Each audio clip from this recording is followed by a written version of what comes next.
காங்கிரஸ் ஆட்சிக்கு வந்ததும் தேர்தல் பத்திர விவகாரம்தான் முதலில் விசாரிக்கப்படும் என்றும், நயினா நாகேந்திரனிடமிருந்து கைப்பற்றிய 4 கோடி ரூபாய்க்கு அமலாக்கத்துறை இதுவரை எந்த பதிலும் சொல்லாதது ஏன் என்றும் தமிழ்நாடு காங்கிரஸ் தலைவர் செல்வ பெருந்தகை கேள்வி எழுப்பியுள்ளார்.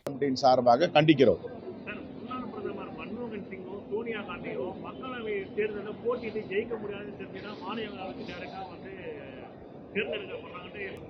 அவருக்கு அதான் சொல்ற தோல்வி அச்சத்தில் என்ன பேசணும்னு தெரியல. இவங்க கிட்ட இருக்கிற ஜெய்சங்கர் வெளியுறவுத்துறை அமைச்சர் தோல்வி பயத்தால் மாநிலங்களவை உறுப்பினராக இருக்கிறா. இவங்க கிட்ட இருக்க நிதி அமைச்சர் நிர்மலா சீதாராமன் தோல்வி பயத்தால் மாநிலங்களவை உறுப்பினராக இருக்காங்களா?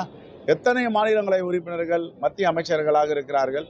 இவர்களாம் தோல்வி பயத்தில் மக்களை சந்திக்காமல் ஆகியிருக்கார்கள் கேட்க வேண்டும். ரைட்.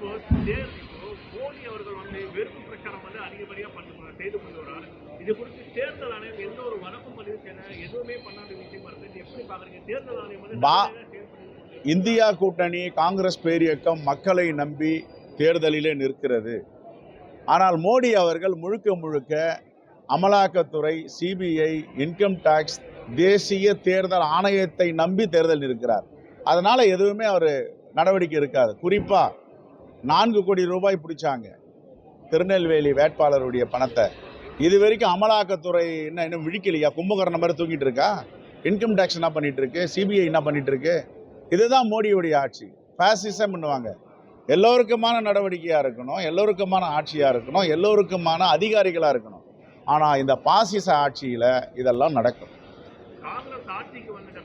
கண்டிப்பாக எல்லா இயக்கங்களும் ஜனநாயக ரீதியில அரசியலமைப்பு சட்டத்துக்கு உட்பட்டு தன்னுடைய பணிகளை பார்ப்பார்கள். இதுவரை நடவடிக்கை எடுத்திருக்கிறார்களே, காலையில சோதனை என்ற பெயரில் ரைடு, மாலையில பாஜகவுடைய கணக்குக்கு பணம் போயிடும். இதுதான் தேர்தல் எலெக்ஷன் எலக்ட்ரோல் பாண்ட், தேர்தல் நன்கொடை பத்திரம். இதெல்லாம் நாங்கள் விசாரணை பண்ணுவோம்னு சொல்லியிருக்கோம். தேங்க்யூ. செய்திகளை உள்ளது உள்ளபடி தெரிந்து கொள்ள ரெஃப்ளெக்ட் நியூஸை சப்ஸ்கிரைப் பண்ணுங்க.